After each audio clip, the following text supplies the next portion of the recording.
তাসকিন, আপনি যে আজকের এই ম্যাচে এত বেশি পরিমাণে রান খাইলেন, 3.45 ওভারের মধ্যে আপনি 50 রান পূরণ করছেন, এটাকে আপনি কিভাবে দেখছেন? এই অধপতনটা হওয়ার কারণটা কি একটু বলবেন? আসলে বাইরের দল থেকে যখন বাংলাদেশে খেলতে আসে তখন আমার ভিতরটা কি একদম আবেগে ভেসে যায় যে যখন বাইরের দল একটা দেশে খেলতে আসে তারা যদি আমাদেরকে হোয়াইট ওয়াশই না করে তাইলে সেই দলটা কি মুখ নিয়ে তাদের দেশে চলে যাবে। যেরকম আমরা বাইরের দেশে যাই, সকলেই কি আমাদের দেশে যেগুলো দর্শক রয়েছে প্রত্যেকে আমাদের প্রতি একটা কি বিশ্বাস রাখে যে না, আমরা বাইরের দেশে গেছি মানে কি বাইরের দেশে কোনো টিমকে হারায় তারপর আসবে, তাহলে কি দেশের লোকজন সকলে কি আনন্দে উৎসাহিত হয়ে থাকবে। এইরকমই তারা এখন ওয়েস্ট ইন্ডিজের প্লেয়াররা বাংলাদেশে খেলতে আসছে, আমরা কি ওডিআই সিরিজটা হারাইছি, এদিক দিয়ে তাদের অনেকে দর্শকের মনে কি দুঃখ বেদনা রয়েছে।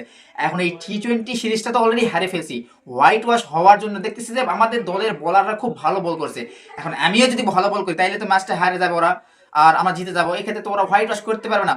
ওদের যে পর্যাপ্ত যে ওয়ানডের দুঃখটা ছিল ওদের দর্শকের, এই দুঃখটা তারা ভুলতে পারবে না। তারা যেন অল্প ওভারে খুব সুন্দরভাবে আমাদেরকে হারায় হোয়াইট ওয়াশ করে যেন তারা আনন্দ উৎসব করতে পারে।